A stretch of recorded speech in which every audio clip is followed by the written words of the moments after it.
Alright, listen up. This is a wild story about a girl named Clarabelle who got left in a super hot desert to die, but then a hurt Apache chief saved her. Picture this.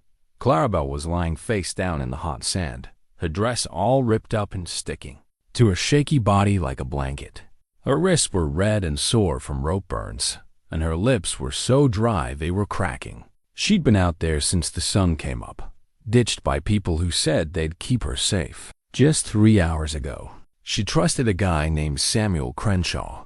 He said he'd help her get away from a marriage her guardian set up that she didn't want. He promised to take her to the next town for a fresh start. But when they got to the desert, he turned mean. When she said no to his creepy moves, his nice smile got hard like a rock. "You think you're better than me?" he growled, grabbing her wrists so tight it hurt. "Let's see how tough you are when the sun gets you." He tied her to a dead tree and rode off, leaving her with just the blazing sun and her fear. Clara screamed until her voice was gone. She yanked at the ropes until her wrists bled. Now, she could only wait for the end. The desert went on forever, with heat waves dancing like ghosts, teasing her. Vultures flew above, waiting like they knew something. Clara closed her eyes and tried to pray, but hope felt like it was burning away in that awful place. But here's the thing. Lara didn't know someone else was nearby, fighting to stay alive too. Someone who'd change her whole story. Ayana, a tough Apache war chief, was holding his bleeding shoulder where an arrow hit him. Blood dripped through his fingers as he rode his horse toward a hidden water spot. That morning, soldiers broke a promise and attacked his hunting group. 3 of his men died, 2 were hurt, and now Ayana was alone, his eyes blurry from losing blood, desperate to get to safety. His horse was so tired it almost fell, foam coming from its mouth. They needed water bad. Ayana looked through the wavy heat, searching for rocks that marked the spring. That's when he saw her, a girl in white, still as a statue against a dead tree. At first, he thought it was a trick of the desert, but as he got closer, he saw her breathing. She was alive. Every part of him said to keep going. His people and white folks didn't get along. This could be a trap. His wound was bad, and he needed to get to his village fast. But something stopped him. The girl looked young, maybe 17, her dark hair messy with sweat and sand. The ropes on her wrists told him she'd been betrayed, just like his people had been. Clara's eyes opened. When a shadow fell over her, she thought vultures were coming, but instead, she saw a man like no one she'd ever met. His skin was tan from years in the sun, his black hair loose around a face that looked wise but hurt. Blood stained his shirt, and his dark eyes were so deep she forgot to breathe. For a second, they just stared at each other, a scared girl and an Apache chief, unsure but curious. Clara had heard scary stories about his people, tales to spook kids. But this guy didn't seem like those stories. Ayana saw something in her eyes to not hate or fear, but a feeling of being let down, just like he'd felt. He could ride away. He should ride away. His life depended on getting home. But when Clara's dry lips tried to speak, her eyes begging for help she didn't think she'd get, Ayana decided to do something big. He got off his horse slowly, his wound hurting bad. Clara watched, shocked, as he knelt beside her and carefully untied the ropes. Gentle so he wouldn't hurt her sore wrists. But here's where it gets crazy. Samuel hadn't gone far. When he saw the Apache chief freeing Clara, things were about to get way more dangerous. The ropes fell off Clara's wrists, but she didn't feel safe for long. Ayana's head turned quick, like he sensed trouble before he heard it. Horses were coming fast from town. "Can you stand?" he asked, his English clear but with an accent, taking each word carefully. Clara tried, but her legs gave out. The desert heat had worn her down. Without thinking, Ayana picked her up, even though his shoulder burned with pain. He carried her to his horse. Clara felt how strong he was, his steady breathing, and something inside her started to feel whole again. 3 riders, Ayana said, looking at the horizon. "They see us." Clara's heart froze. She knew who was coming. Samuel wasn't okay with letting the desert finish her. He'd come back with help, probably saying she was taken by bad guys. His word would beat theirs, especially since no one would believe an Apache over a white man. They'll kill you, she whispered. Samuel told them I was kidnapped. They won't listen to the truth. Ayana's face got serious. He'd lived 35 years by reading danger in people. He could see these riders wanted to fight. Any excuse to hurt an Apache. His horse was tired. He was hurt. And Clara could barely stand. Running wasn't a choice. Fighting 3 armed men while wounded would be impossible. Giving up meant death for both of them. What's your name? He asked, helping her onto his horse. Clarabelle, she said, her voice rough from thirst. Clarabelle, he repeated, like he was trying out the word. I'm Ayana. If we die today, at least we're not strangers. The riders were close now, and Clara could see Samuel's face under his hat, smiling in a way that made her sick. With him were Marcus Webb and Dutch Kellerman, 2 guys from town who hated Apaches and were quick to shoot. Samuel raised his hand, telling the others to slow down. They circled Ayana and Clara, weapons out but not aimed yet. The game was on, and everyone knew how it worked. Well, Samuel shouted, his voice loud in the quiet desert. Looks like we caught an Indian stealing a white girl. That's a crime where I'm from. Ayana stayed quiet, keeping his hands away from his knife. Clara felt how tense he was, like a lion forced to act weak. She's not stolen, Marcus said, spitting tobacco. Look at her, all beat up and scared. He probably already hurt her. Clara's face burned with anger and shame. That's not true. He saved me. Samuel, tell him what you did. Samuel laughed, cold as ice. Poor girl's been in the sun too long, talking nonsense. Everyone knows you can't trust a woman after something like this. Dutch nodded, acting sad. Terrible what these savages do to good women. Probably better to end her suffering. Those words hit Clara hard. They weren't just planning to kill Ayana. They wanted to kill her too, and call it fair. She could see it in their eyes, like she was already gone, too ruined to save. You're lying, she said, but her voice was weak. Who believe her? A poor orphan girl with no family, no one to care for her, no worth to anyone. Ayana moved a little, putting himself between Clara and the guns. His hand brushed hers, warm and steady, giving her something she'd never had someone willing to protect her. The girl speaks truth, Ayana said calmly. I found her tied to the tree, left to die. Samuel's face got dark. You, calling me a liar, Chief? I call you what you are. The silence was heavy, like a rope about to snap. Clara's heart pounded. She could smell sweat, leather, and the metal of guns ready to fire. 3 men against 1 hurt, Apache and a weak girl. The odds were awful. But Samuel wanted to mess with them first. Tell you what, Chief, he said, getting off his horse slowly. Let the girl go. Ride away peaceful, and maybe we let you live. She comes with us, back to town where she belongs. Everyone wins. Clara felt Ayana tense. They both knew back to town meant Samuel would say he saved her, then do whatever he wanted with her. No one would stop him since she had no family. The girl stays with me, Ayana said. Samuel's smile grew.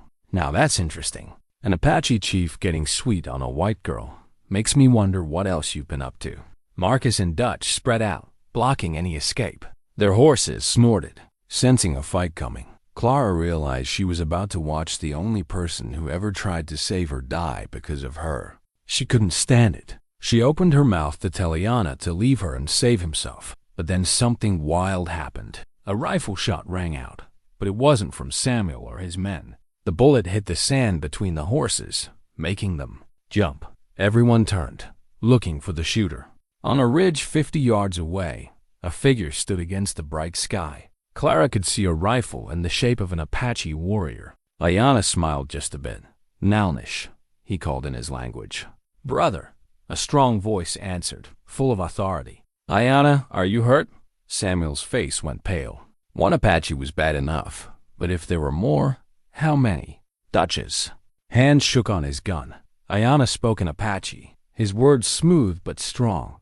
Clara didn't understand, but she heard the power in his voice. This wasn't just talk, it was about their lives. The warrior on the ridge answered, sounding like he was asking something. Ayana looked at Clara, then spoke again, sounding final. "What's he saying?" Marcus asked, sweating. Ayanna looked at Samuel. "I told my brother these men left a young woman to die in the desert. I told him one tried to force himself on her when she said no." Samuel's hand twitched toward his gun. "That's a lie." "I told him," Ayanna went on, calm as ever. "This man tied her to a tree and left her for the vultures because she wouldn't give in." The warrior on the ridge spoke, anger clear in his voice. "What did he say?" Clara asked quietly. Ayanna's smile was sharp. "He said in our tribe, men who hurt women like that aren't men. They're animals, and animals get hunted." The rifle on the ridge aimed at Samuel. Dutch and Marcus started backing their horses away, not so loyal to Samuel anymore. "Wait a minute," Samuel said, panicking. "You can't trust some crazy girl over me." Ayanna cut him off. "Clarabelle, show them your wrists." Clara held up her hands, showing the red, bloody rope marks. The proof was clear. "Those could be from anything," Samuel said, but he didn't sound sure. "Take off your shirt," Ayanna told Clara softly. Her eyes went wide. "I can't. Trust me." With shaky hands, Clara pulled her torn dress aside, showing bruises and scratches from Samuel's attack. Marcus cursed quietly. Dutch spat and shook his head. Even they thought Samuel went too far. "Jesus, Sam," Marcus muttered. "What did you do?" Samuel lost it. "She's nothing. A nobody. An orphan with no family. No one to care. Who's gonna miss her?" His words were like a confession. Clara's eyes burned with angry tears. He just admitted everything Ayanna said, but he kept going, desperate. Besides, what's one less mouth to feed? She's been trouble since her parents died. At least this way, she'd be useful. A rifle shot from the ridge came so close to Samuel's head, it burned his hair. His horse jumped, almost throwing him.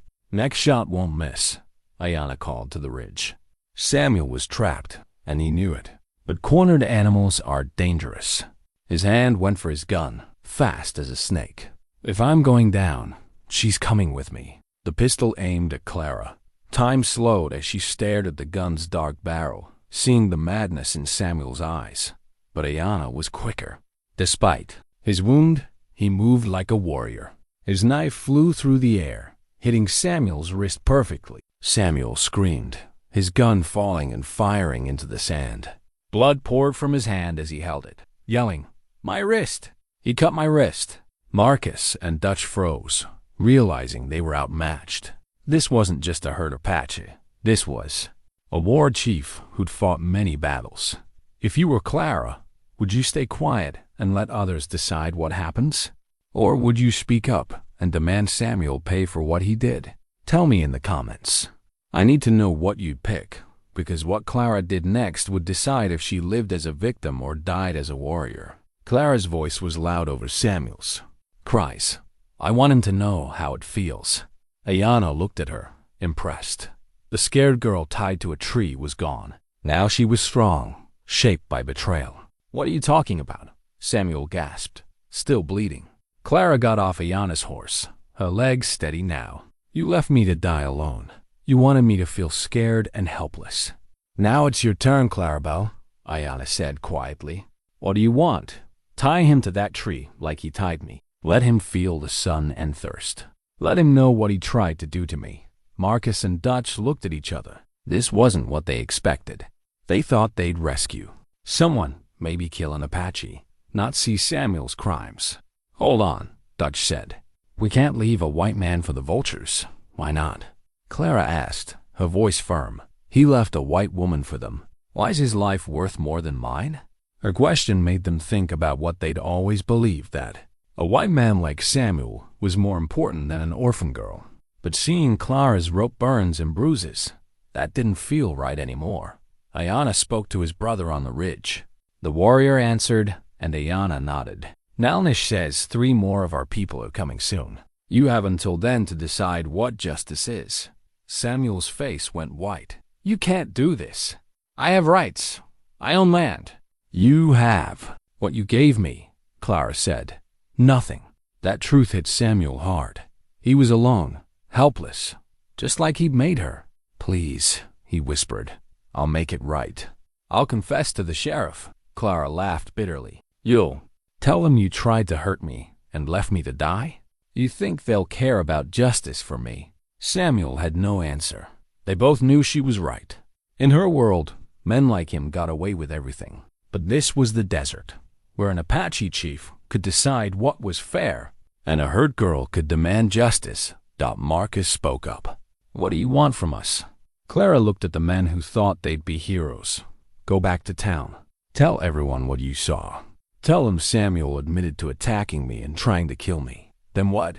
Dutch asked. Then? Forget you saw me alive. They realized Clara wasn't just asking for justice. She was planning to leave her old world behind. But as more Apache warriors appeared on the horizon, she knew her plan might not be so simple. Ayanna looked at her with a look she couldn't figure out. Like her story wasn't done yet. 3 Apache warriors rode up, their horses moving like shadows. Clara's heart raced. These weren't the scary monsters from stories. They were strong, proud men, like Ayanna. The lead warrior spoke fast to Ayanna, worried about his wound. Ayanna pointed at Samuel, then Clara. The warrior's eyes got hard. When he saw her injuries, what are they saying? Marcus whispered, scared. They're deciding if you live or die, Ayanna said simply. Dutch's horse moved nervously. We didn't hurt the girl. That was Samuel. You rode with him. You came to kill me for saving her. In their eyes, you're guilty too. Clara saw the fear in Marcus and Dutch's faces. These guys were ready to kill her earlier, calling her worthless. Now they wanted mercy from the people they hated. The lead warrior got off his horse and looked at Samuel, who was pale and scared, holding his bloody wrist. Nalnish asks what punishment fits this crime, Ayanna said. In our tribe, men who hurt women are made to feel the same helplessness. Samuel's voice broke. I'll give you money, horses, anything. What I want, Clara said, stepping forward, is for you to know I'm not nothing. I matter. What you did was wrong. If you're liking this story, subscribe to the channel. Samuel looked at Clara, really looked, maybe for the first time. He saw her strength, the fire in her eyes that the desert couldn't put out.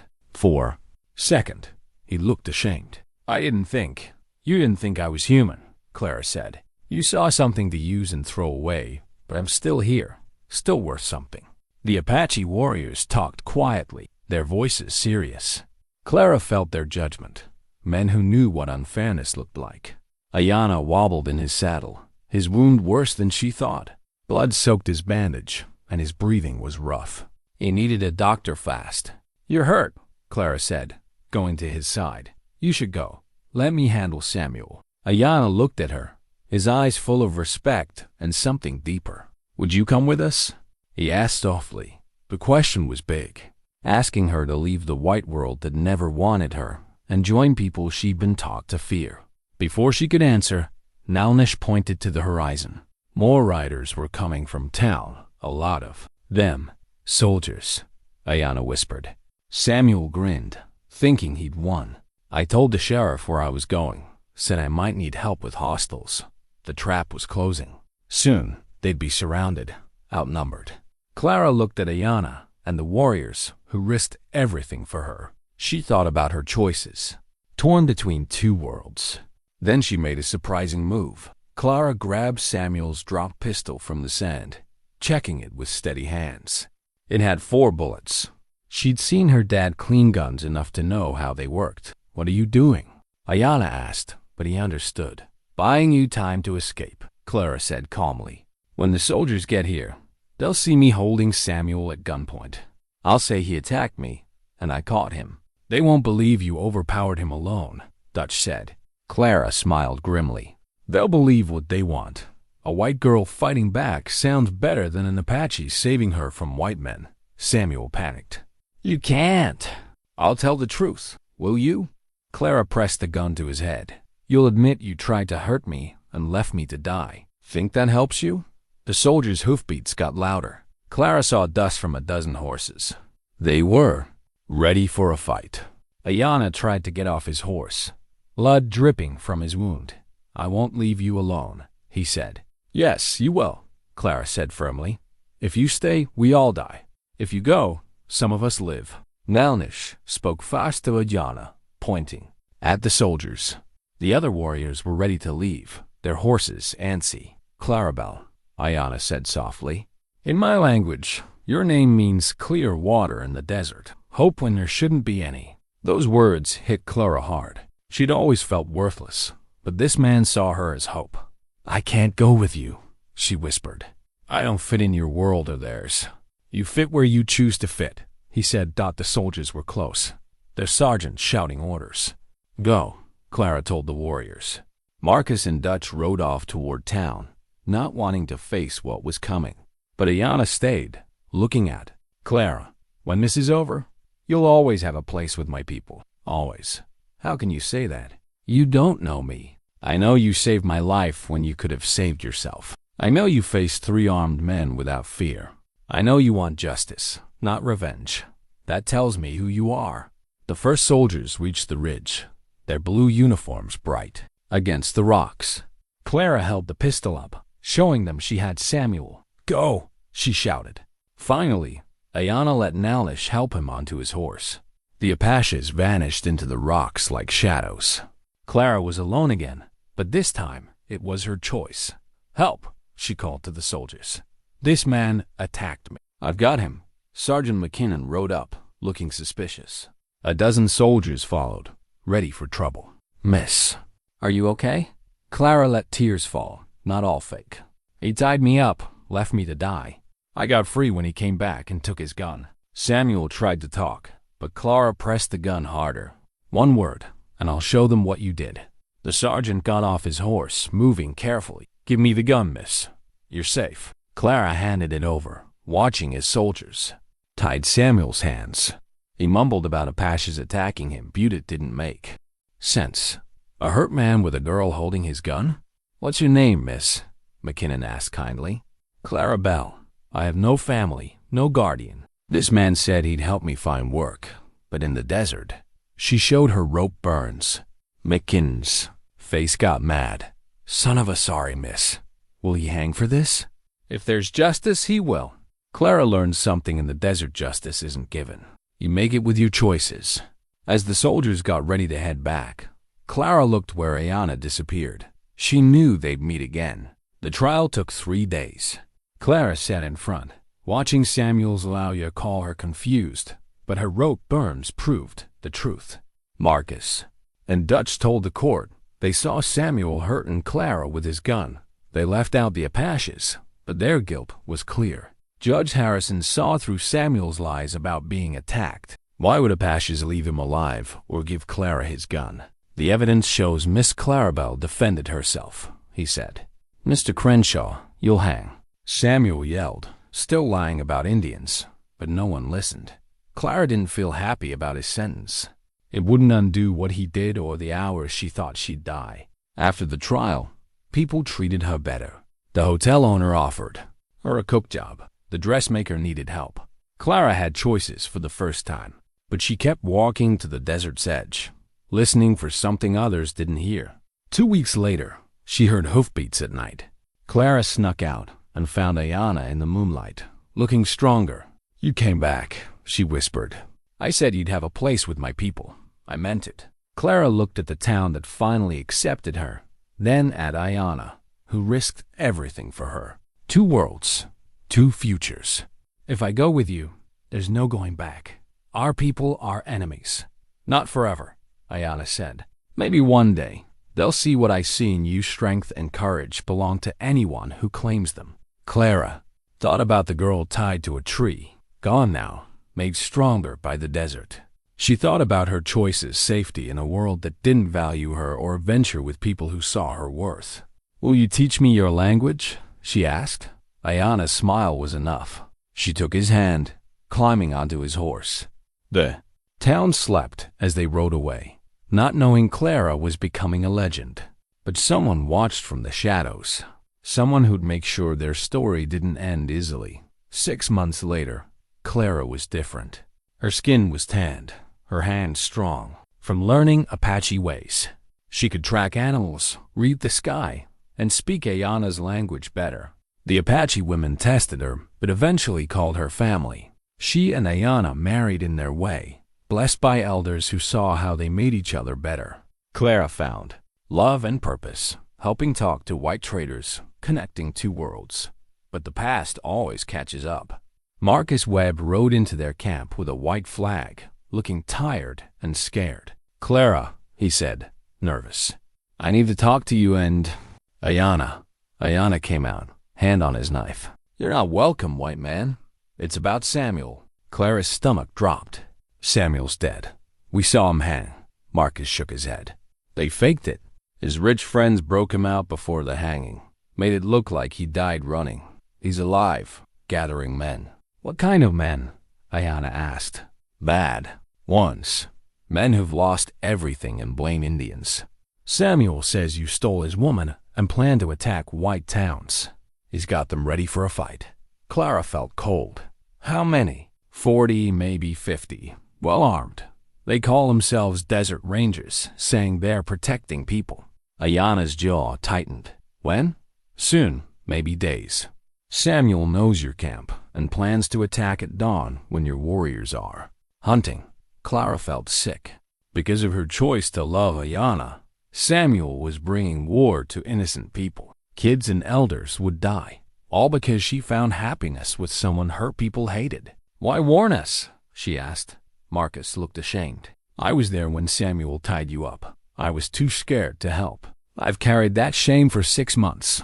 Now I'm trying to do right." Ayana spoke to his warriors in Apache. "Get ready. Gather the tribe. Warn others." But they knew their small group couldn't beat 50 armed men. "There's another way," Clara said. "Samuel wants revenge on me. If I go back with Marcus, he might stop." "No," Ayana said firmly. "I won't trade your life for peace. But if it saves your people, my people include you. We face this together." Clara's eyes stung. In her old world, she was nothing. Here, she was worth more than a sacrifice. "Then we fight," she said. "Then we fight," Ayana agreed. Marcus looked at them. "There's more. Samuel doesn't." "No, but Dutch and 3 others feel guilty too. We've been watching him, ready to stop him when he attacks." Clara's fight for freedom had grown into something bigger, a battle for love over hate, understanding over fear. As the Apache camp got ready for war, Clara knew her story was part of something huge. The girl left to die was gone. Now she was a woman who learned courage meant refusing to let others decide her worth. Samuel wanted war. He'd get one, but not the one he expected. If you're loving this story, subscribe to the channel. The final fight would test everything Clara learned about strength, love, and freedom's cost. Some battles aren't just about surviving. They're about proving everyone deserves to choose their own path. Now, click the video on the screen for a story even stronger, with courage and justice so intense you'll feel it deep down.